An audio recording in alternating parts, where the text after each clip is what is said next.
Tentang Jessica Cyanida itu udah hampir mau tenggelam. Jalan untuk kasus Jessica, di mana sidang PK yang kedua akan dibuka di 16 Oktober mendatang.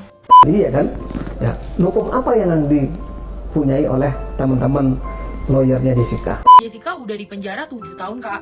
Saja untuk minta tidak disumpah.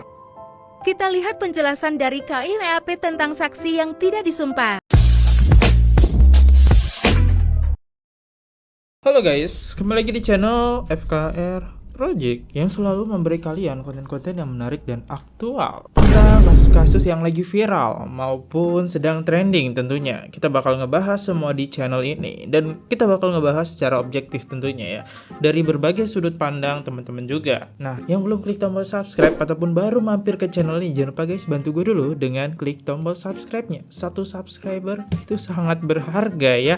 Dan yang udah subscribe, gue ucapin banyak-banyak terima kasih. Dan bantu gue juga yang udah subscribe, like, komen, dan di-share-nya ya, biar makin ramai gitu. Oke, jadi kali ini gue pengen ngebahas 2 konten sih kayaknya, 2 tema sekaligus, karena jarang-jarang ya, tapi menarik karena lagi bareng-bareng. Dan gue bakal coba ngebongkar. Katanya kasus Jessica ini Desember bakal dibuka kembali, tapi ada kejanggalan ya.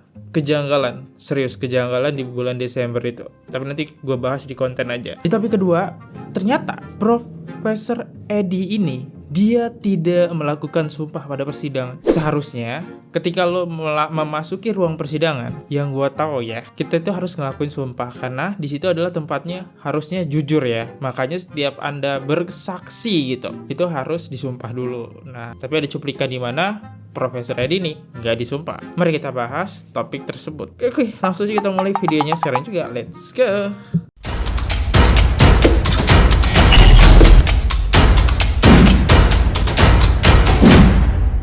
Oke, jadi topik yang pengen gue bahas kali ini adalah ini dia. Sidang PK kedua Jessica Wongso resmi dibuka pertanggal 16 Desember 2023 secara tertutup. Guys, akhirnya ada jalan untuk kasus Jessica ya. Oke, kita dengerin Mbak ini berkomentar dulu. Guys, akhirnya ada jalan untuk kasus Jessica, di mana sidang PK yang kedua akan dibuka di 16 Oktober mendatang. Tentunya kita menaruh harapan besar di sidang ini karena bebas atau tidaknya Jessica ditentukan oleh sidang PK kedua ini guys, karena ini adalah kesempatan terakhir. Nah, yang bisa kita lakukan adalah membantu Bapak Otto Hasibuan. Kita tag aja Pak Otto ketika kita mendapatkan bukti-bukti di masa lampau mengenai standar yang salah atas persidangan. Misalnya, apakah legal tiba-tiba sebelum sidang berlangsung pihak tertentu menaruh berkas di meja hakim, di mana pihak ini bukanlah pihak jaksa. Selain itu, bukti-bukti kepakaran, keahlian dari berbagai macam ahli dan juga pakar yang mendukung tidak bersalahnya Jessica ini juga harus terus kita gaungkan, terutama yang terjadi pada saat persidangan. Jadi hakim nanti bisa menilai jalannya persidangan ini pada tahun 2016 silam itu apakah benar-benar layak, benar-benar prosedural, dan benar-benar berimbang. Dan kita juga bisa membantu Pak Otto dalam mengkritisi putusan, terutama putusan yang ada dalam pengadilan negeri yang kemudian naik menjadi putusan di pengadilan tinggi dan juga di Mahkamah Agung sendiri. Semoga sidang PK Jessica yang kedua dapat dilakukan secara tertib, aman, adil, dan tentunya untuk perbaikan sistem hukum di Indonesia. Guys, Oke, intinya di gua garis bawahi dari semua yang disampaikan Mbak ini, dia minta kita buat mencari bukti-bukti kalau ada kejanggalan dari kasus persidangan, kasus podcast, tapi mereka ini gak ada yang mau podcast. Gue penasaran Krisnamurti, sumpah gue penasaran Krisnamurti. Kayaknya nanti the next gue harus bahas deh Krisnamurti itu ya. Oke, kita coba lihat komen-komennya ya. Kenapa mesti tanggal 23 Desember ya? Kalau bisa bulan ini saja. Enggak lah, nggak bisa. Karena misalnya kamu mau ngadain acara, apalagi acara ini besar ya, persidangan guys. Jadi tentu aja harus dibuat matang-matang, kapan bisanya, kapan siapnya dari semua jaksa itu dibuat. Makanya ditentuin tanggalnya ya, tanggal 16 Desember. Semoga bener dan dapat keadilan. Dari Lucla, ini kayaknya nggak percaya sih dia ya. Sama. Kita doakan kiranya bener-bener dikabulkan sidangnya. Oke, dari Ani pun tidak percaya. Lili Panimoy, sidang terbuka saja bisa masyarakat Indonesia bisa merasakan keadilan untuk Jessica. Dari Princess, semoga Allah menunjukkan kuasa. Oke, jadi di sini pada percaya semua dan oke, waktunya gue bahas tentang topik ini. Kecurigaan gue apa? Oke, jadi ada berita yang viral banget. Ini udah ditonton 1,4 juta penonton ya. Viewersnya cukup besar dan di sini tertulis entertainment. Dan dia buat slogan, waktu dan tempat dipersilahkan. Oke, dengan hashtag Jessica for Jessica Wongso ya. Nah, di sini tertulis entertainment ataupun gosip ya. Terus di sini gue nggak tahu sumber beritanya dari mana. Harusnya di sini ada sumber berita, tapi di sini nggak ada gitu. Cuma ada entertainment strip gosip. Gosip ya. Gosip berarti itu cuma gosip guys. Ya. Dan ini beritanya di hari Rabu 18 Oktober 2023 berita ini meluncur. Terus gue carilah dengan kosakata sidang PK kedua Jessica Wongso resmi dibuka ya per tanggal 16. Oke. Gue search di Google. Ternyata itu nggak ada guys ya. Di tanggal 16 Desember itu sidang itu nggak ada. Bahkan gue tahu sidang itu dibuka itu dari komen-komen kalian ya. Resmi akan dibuka kembali Desember. Tapi di berita-berita ini gak ada guys. Biasanya media tuh sangat tertarik dengan berita-berita yang seperti ini. Tetapi saat gue search dari detik.com, Narasi, CNN Indonesia, Harian Business, Komparan, Liputan 6, itu semua gak ada yang menampilkan Jessica bakal dibuka kembali kasusnya di 6 Desember. Dan ini gue nggak sampai sini aja. Gue coba telusuri dari Hotman Paris ya di sini. Di Instagram Hotman Paris gue nggak menemukan ada berita tersebut. Terus dari Otto Hasibuan ya, dari Profesor Otto ya, pengacara Jessica. Di sini dia tidak ada posting sama sekali tentang dibukanya PK kedua ya. Harusnya dia ngepost ya, karena dia senang PK kedua dibuka kembali. Tetapi di sini tidak ada postingan. PK kedua dibuka Desember itu tidak ada ya. Oke, mungkin ini statement gue yang gue akui kalau misalnya gue salah ya. Tapi gue curiga aja karena sumber berita yang kita lihat dari video ini balik lagi ke sini, kita tidak lihat sumber informasinya itu dapat dari mana gitu ya. Kayak harusnya di sini ada tulisannya atau Liputan 6, tapi di sini polos-polos saja ya. Nah, ini yang bikin gue jadi pertanyakan. Dan ditambah lagi dengan hashtag gosip di sini ya. Gosip berarti belum tentu resmi ini ya. Hanya gosip ya. Itu dia. Di sini ada suara detik.com saat gue search kagak ketemu. Ya siapa tahu mungkin gue salah ya. Tetapi ini kecurigaan gue gitu. Semoga aja bener sih dibuka ya. Tapi gimana menurut kalian? Apakah berita ini bener atau tidak gitu? Ya mungkin pencarian gue bisa salah aja. Karena kan gue orangnya gak gampang percaya sama sebuah berita, kasus gitu. Gue bakal coba search dulu kasus tersebut gitu. Ternyata dari Hotman Paris dan pengacara Otto dan sumber berita di media yang harusnya booming bakal dibuka ternyata enggak. Setutup-tutupnya, katakan di sini tertulis secara tertutup. Setutup-tutupnya pasti media bakal tetap ngangkat ya. Karena mereka senang dengan berita-berita seperti ini gitu. Media mereka bakal ramai ya, tetapi tidak ada. Oke, kita coba lanjut lagi ya. Next. Oke. Ini dari Ketua Jaksa Agung ya. Ketut ya.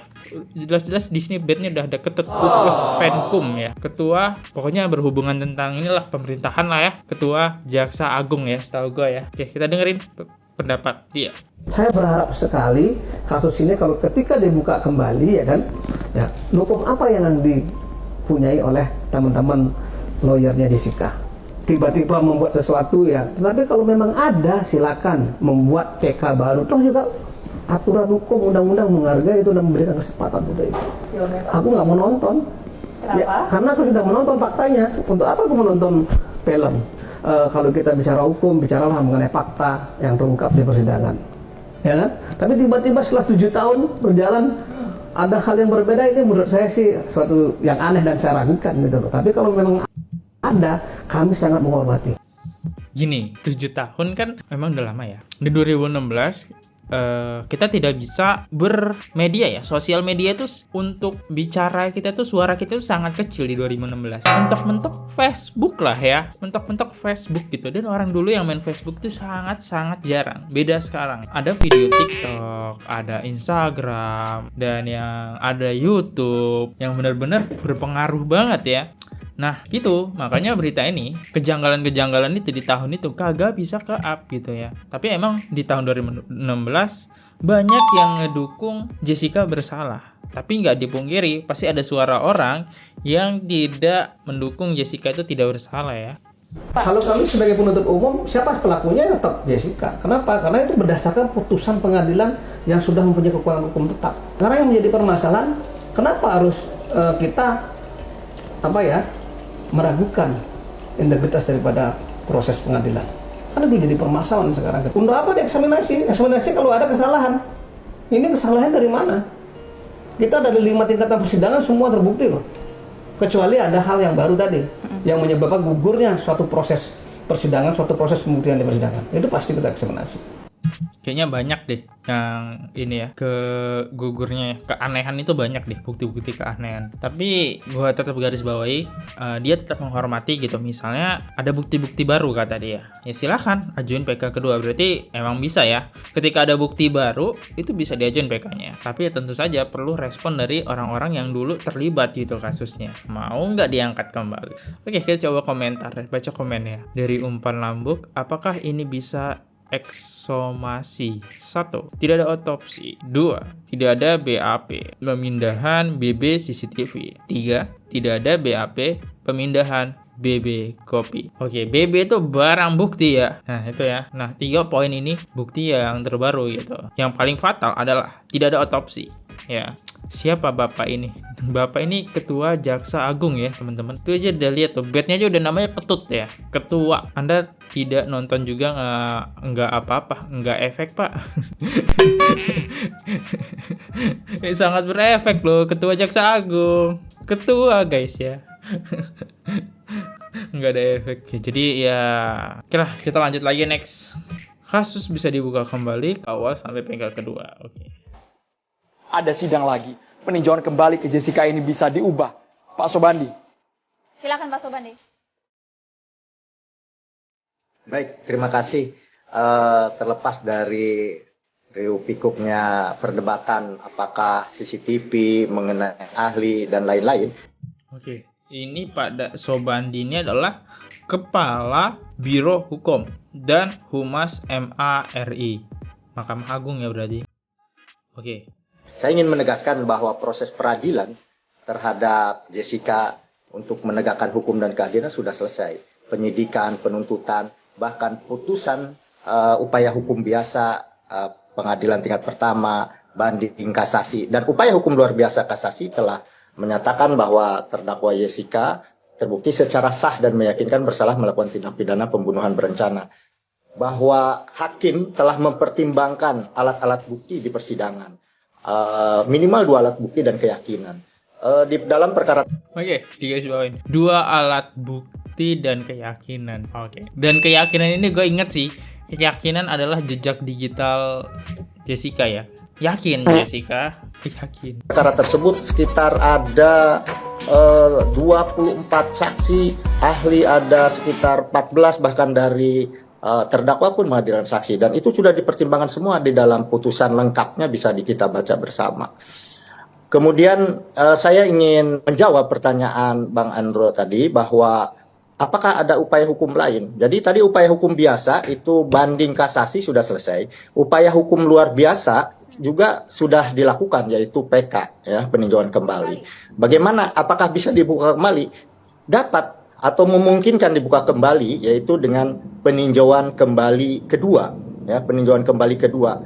Tentu ada pintu masuk untuk peninjauan kembali kedua atau syaratnya, yaitu ada putusan yang berkekuatan hukum tetap terhadap objek yang sama, tentunya ada dalam hal ini perkara Jessica. Nah, itu baik perkara pidana, perdata atau tata usaha negara.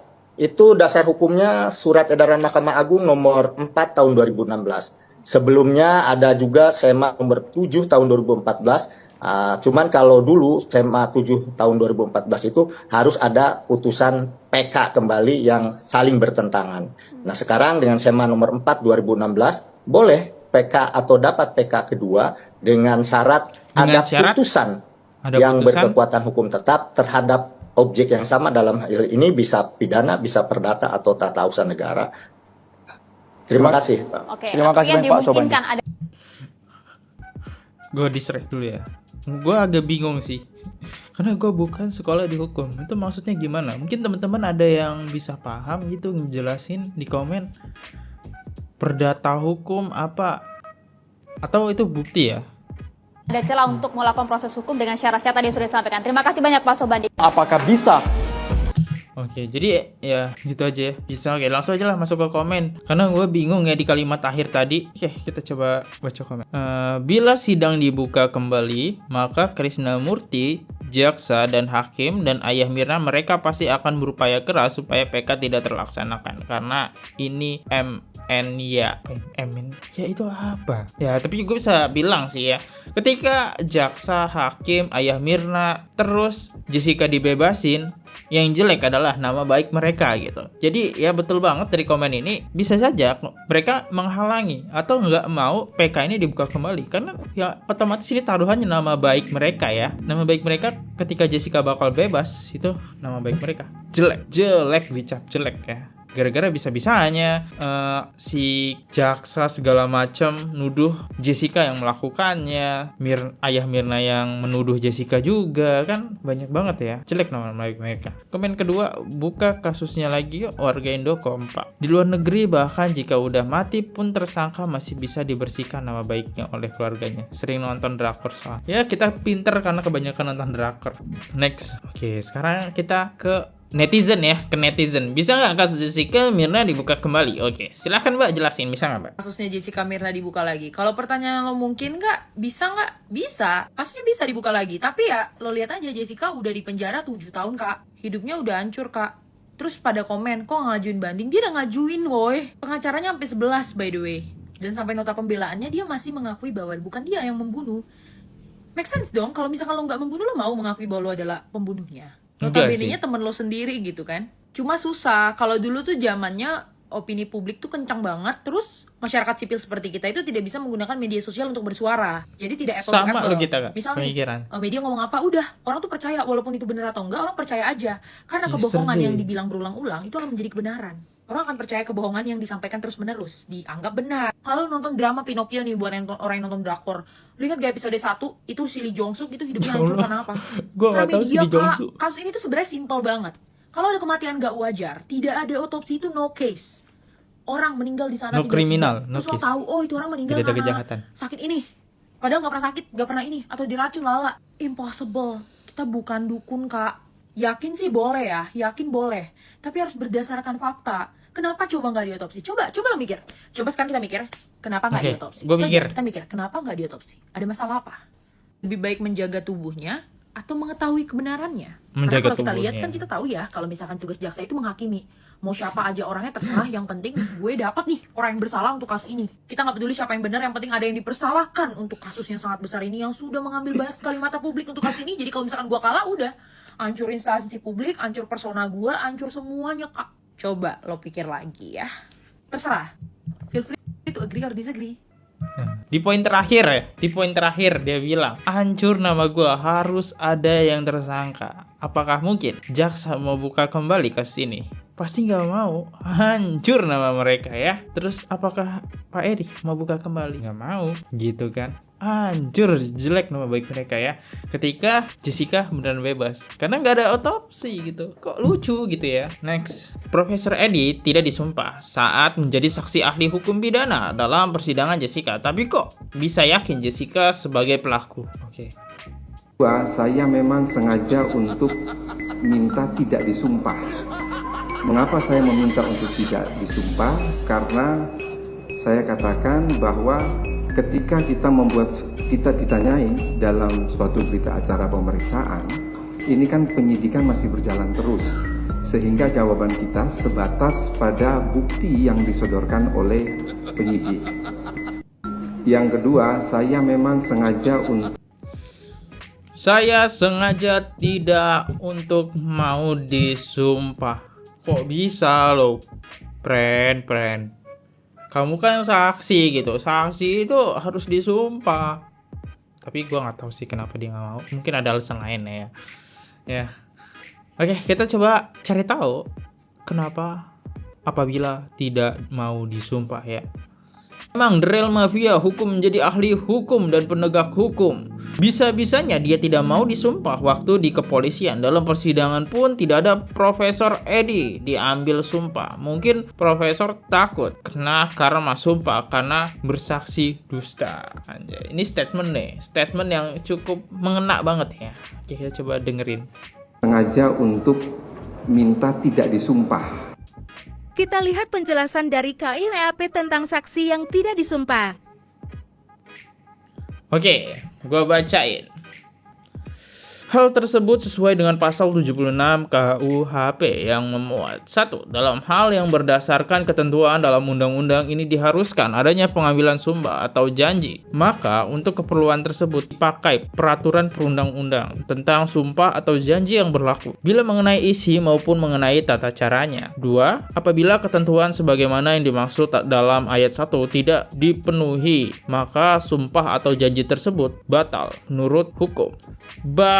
Menurut hukum. Saksi yang berarti saksi yang diberikan Prof Edi ini batal secara hukum ya, karena dia tidak mau bersumpah. Ya, oke. Terus apa lagi nih? Serta pasal 160 ayat 3 KUHP yang memuat sebelum memberi keterangan, saksi wajib mengucapkan sumpah atau janji menurut cara agamanya masing-masing bahwa ia akan memberikan keterangan yang sebenarnya dan tidak lain daripada yang sebenarnya. Namun, jika ada saksi yang tidak disumpah, maka kesaksian tidak dianggap sebagai alat bukti kecuali jika keterangan saksi yang tidak disumpah itu sesuai dengan keterangan dari saksi yang disumpah untuk kemudian dapat dijadikan sebagai alat bukti tambahan. Bisa saja saksi yang sudah memberikan keterangan kepada penyelidik tidak menghadiri persidangan. Hal tersebut sesuai dengan pasal 162 KUHP, yaitu saksi meninggal dunia, adanya halangan yang sah, tempat tinggal, atau tempat kediaman yang jauh, sebab yang berhubungan dengan kepentingan negara. Jika poin 1-4 merupakan alasan saksi tidak hadir, maka kesaksian kepada penyidik dianggap sudah dibaca di persidangan, sehingga kesaksian tersebut dapat diterima sebagai alat bukti yang sah. Jika saksi tersebut tidak hadir dengan alat di luar dari poin tersebut, maka persidangan akan ditunda. Poin di sini yang kita dapat adalah ketika saksi tidak memberikan sumpah, itu tidak dianggap barang bukti ya, atau tidak bisa kita terima ya. Di garis bawahi poinnya di situ ya. Tidak disumpah, tidak dianggap sebagai alat bukti ya.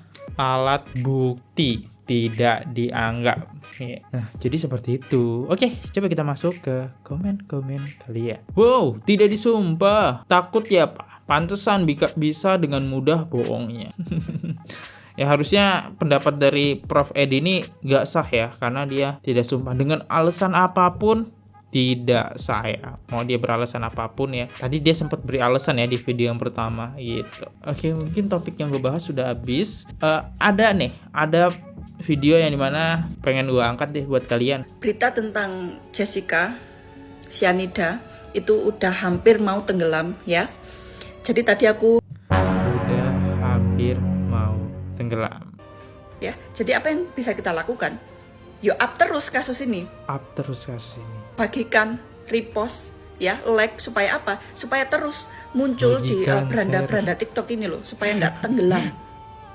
YouTube. Sampai apa? Ya sampai kasus ini benar-benar clear, nggak ada lagi yang posting-posting kejanggalan-kejanggalan video, nggak ada lagi yang kayak, yo intinya supaya memang keadilan ini benar-benar seadil-adilnya gitu loh, paham nggak sih?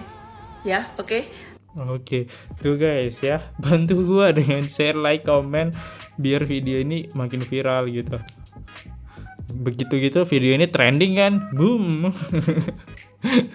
Semua jadi topik yang sangat hangat dibicarakan lagi ya Jessica ini ketika topik. Ada yang trending aja. Bukan gua nggak masalah lah ya. Trending aja kan topik ini langsung boom viral lagi ya. Karena udah bener-bener kata Mbak ini ya. Jadi topiknya udah mulai redup sih sebenarnya. Dan gue masih terus mengangkat saja karena kalian masih setia gitu. Masih ada yang nonton jadi is okay. Gue angkat terus ini beritanya ya. Dan oke, video terakhir sebelum menutup ini seperti biasa, gue pengen baca komen-komen kalian. Jadi kalian juga bisa berpendapat di video gue. Nah itu ya, di channel gue nih kalian pun bisa berpendapat dengan like yang banyak ya. Gue coba lihat karena like yang banyak itu mewakilkan suara mereka, berarti tandanya. Coba kita ke channel gue.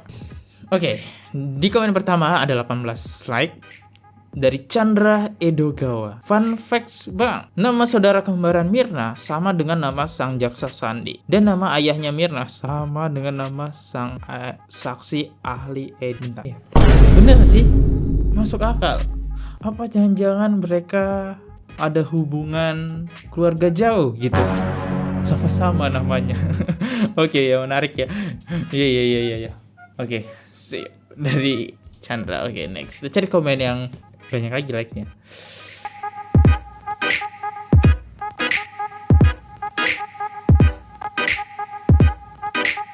Oke, yang like-nya 6 deh. Laporkan Profesor Edi ini ke polisi atas penyebaran berita bohong. Saya lihat sudah banyak berita bohongnya. Dari Zamirca Sau 7820. Terus dari komen Murano Hakim, lah ya pasti tidak terdeteksi lah bahwa Jessica berbohong. Layar detektornya jujur, Jessica jujur. Jika Jessica tidak mau garasi karena ogah disuruh ngaku membunuh, semoga keadilan hadir.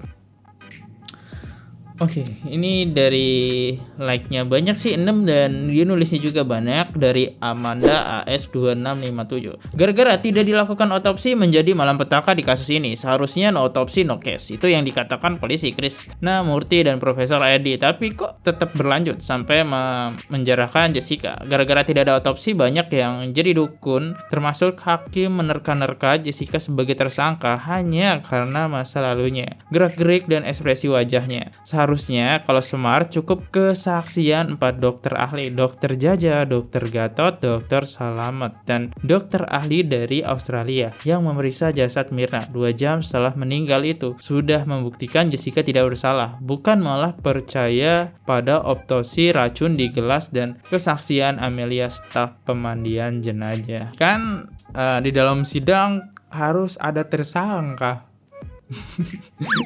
Bercanda ya, nanti gue bermasalah lagi. Oke, ya makasih banget yang udah komen-komen, buat kalian yang udah banyak komen di sini. Dan sebelum gue mengakhiri video, gue ucapin banyak-banyak lagi sekali lagi terima kasih. Gue di sini Fadli undur diri, kalau udah salah kata mohon dimaafkan ya guys. Sampai jumpa di video konten selanjutnya. See you. Goodbye. Bye-bye. Oke guys, subscribe channel FKR Project. Jangan lupa kalian subscribe channelnya FKR Project. Subscribe channel FKR Project. Hai guys, jangan lupa untuk subscribe FKR Project.